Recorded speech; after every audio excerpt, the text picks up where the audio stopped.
orang tertawa dan menangis. Nah, kita ingin mendapatkan sesuatu, kita berusaha. Yang kita perjuangkan belum tentu dapat, karena semua yang kita usahakan kembali kepada Allah. Allah yang memberikan hasil. Nah, ini ingat, ini ada dalilnya. Kita ingin dagang, ya, jangan bilang pasti untung. Ya, namanya dagang kan dua. Kalau nggak untung rugi. Kita udah benar-benar udah datang pagi, siang, sore, tahu-tahu rugi.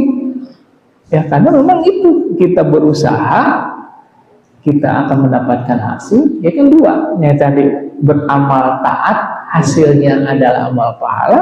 Kalau beramal maksiat, akhirnya dosa. Ya, semua anggota tubuh kita berusaha. Orang beramal kan berusaha. Orang berbuat baik berusaha. Orang berbuat maksiat juga berusaha. Mana ada kita nggak ada gerak anggota tubuh kita taat? Mana ada, nggak ada. Nah, di sini katakan bahwa amal tergantung niat. Nah, niat kita fokusin, ya. Jadi fokusin, semua tergantung niat amal kita, ya. Jadi memang gerak anggota tubuh, gerak hati cuma dua. Jadi usaha itu akan menimbulkan kita dapat pahala atau dapat dosa. Ya, ini itu kan ada gerak tubuh kita, gerak hati. Kemana nih pagi-pagi nih anggota tubuh kita bergerak?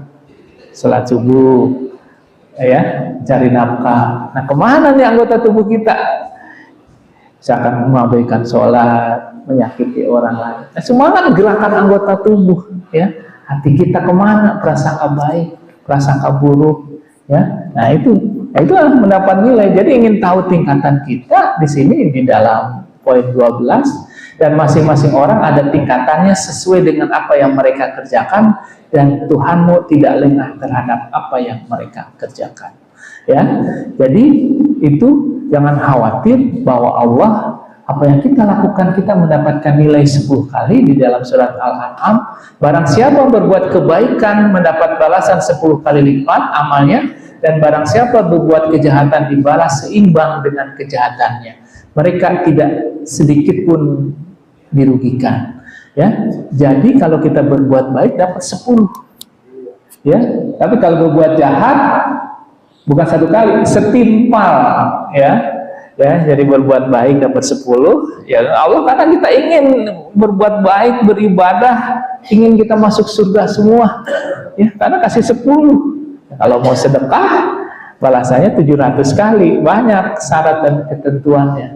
Kalau bersedekah, berbuat baik, kasih barang-barang yang baik, memberinya dengan kata-kata baik. Kalau sudah beri, jangan diungkit. Ya, itu dapat 700. Jadi ada amalan ibadah yang dibalas 10 kali, ada yang 700, ada yang berlipat-lipat, banyak sekali. Ya, seperti kita misalkan dijahati orang, jangan dibalas dengan kejahatan lagi. Karena kalau dibalas dengan kejahatan itu pasti lebih zolim. Tapi kalau kita maafin, kita berbuat baik kembali, adalah balasannya tanggungan Allah. Nah, itu sebenarnya kesempatan. Wah, kita dijahatin orang, dikecewain orang, wah maafin. Kita berbuat baik langsung kepada dia, lebih baik. Pahalanya tanggungan Allah. Nah, makanya kekuatan spiritual kita begitu. Ya, termasuk pengalaman diri sendiri, bisnis, kalau rugi, mengingkari janji, ya udah maafin, berbuat baik kembali. Jadi ingin tahu diri kita, ya sesuai dengan apa yang disampaikan oleh Al-Quran. Nah, di dalam hidup ini apa? Ya, di sini merupakan ujian. Umur kita perjalanan, sementara perjalanan itu adalah ujian. Dari lahir sampai sekarang kita ujian, tetap diuji. Di sini di Al-Quran surat Al-Anbiya 35, kullu nafsin za'iqatul maut wa nabluukum bisyarri wal khair fitnatan wa ilaina turja'un. Nomor 11 ya, setiap yang bernyawa akan merasakan mati, kami akan menguji kamu dengan keburukan dan kebaikan sebagai cobaan, dan kamu akan dikembalikan hanya kepada Allah. Nah, hidup kita dari dunia sampai akhirat, mati kita 2 kali, hidup kita 2 kali, tadinya tidak ada, sekarang ada, nanti pasti mati, kemudian hidupkan kembali. Nah, di dalam hidup kita ada uji 2, cobaan, keburukan, dan kebaikan. Sebetulnya kalau kita detail, kita di cobaan takdir itu hanya 4. Pertama, takdir susah, ya, bala, yang kita sikapi dengan sabar. Kedua, takdir nikmat, dengan syukur disikapi. Ketiga, takdir taat, kita sikapi dengan zikrullah. Nah, keempat, kita takdir maksiat, kita ambil takdir maksiat, di takdir yang berdosa. berbohong, nggak bisa dihindari. Nah, segera taubat, istighfar. Jadi cuma 4 yang kita alami dalam kehidupan ini.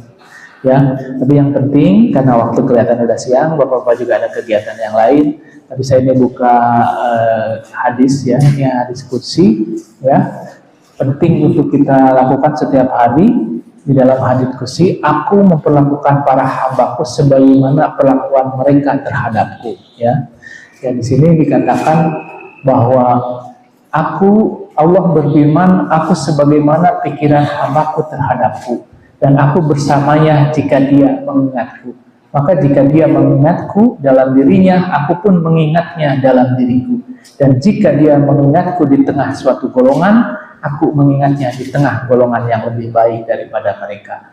Jika dia mendekatkan diri sejengkal kepadaku, aku mendekat sehasta kepadanya. Jika dia mendekat sehasta kepadaku, aku mendekat 1 depa kepadanya. Jika dia mendatangi aku dengan berjalan, aku mendatanginya dengan berjalan cepat. Nah, ini hadis qudsi firman Allah. Jadi dalam kehidupan ini selalu kita berprasangka baik. Apapun kesulitan kita, berprasangka baik. Ya, begitu juga kita mengalami kesulitan. Saya dinasihatin sama guru saya nih, paling tidak 4. Yang pertama, kalau dapat kesulitan, berprasangka baik. Yang kedua adalah tidak berkomentar negatif tentang hidup kita. Tidak berkomentar negatif, ya, berprasangka baik tentang keadaan kita, tidak berkomentar negatif, ya, kemudian tidak mengatakan hal-hal yang buruk kepada orang, jadi yang positif aja. Terus keempat adalah tidak mengeluh, tidak menggerutu.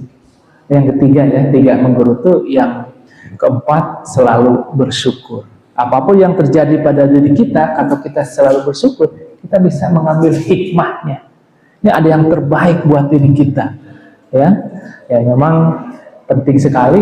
Ini sebenarnya banyak bahasan, nanti kita lanjutkan pada pertemuan yang akan datang, ya, bahwa kita ini penting untuk memahami diri kita tentang keinginan diri kita, karena semua orang ini bergerak apa yang dia cintai, yang akan menjadi pandangan indah. Nah, kita bangun pagi karena kita ada cinta, ya, kepada Allah, mahabbah. Allah kita nggak pernah lihat, tapi kita dengan ihsan. Nah, makanya ini penting kita bertafakur, ya, bermuhasabah, karena untuk mengenal tahu tentang diri kita, kalau nggak muhasabah, tafakur nanti akan repot, sulit, ya, introspeksi. Makanya kita di tempat terus kesulitan, di tempat terus kesusahan, jadi kan mikir, ya. Kalau senang terus kadang-kadang nggak lupa. Makanya penting tuh ada.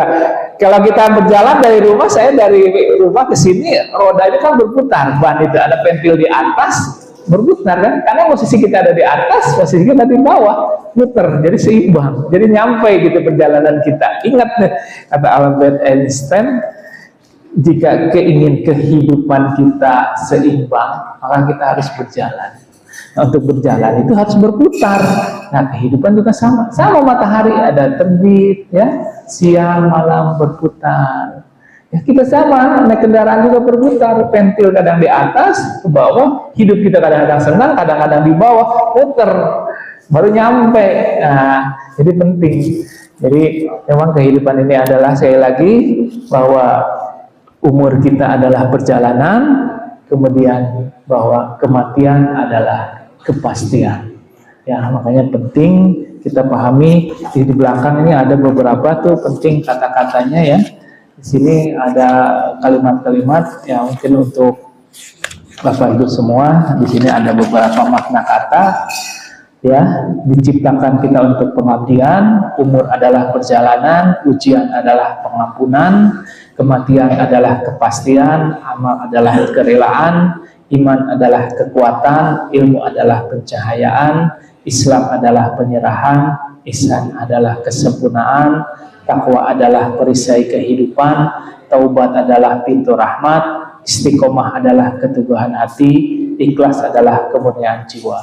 Jadi kata-kata kita ini penting untuk memotivasi diri kita. Makanya penting khususnya buat diri saya, selalu berprasangka baik apapun yang terjadi pada diri kita, karena apa yang diberikan oleh Allah itulah yang terbaik.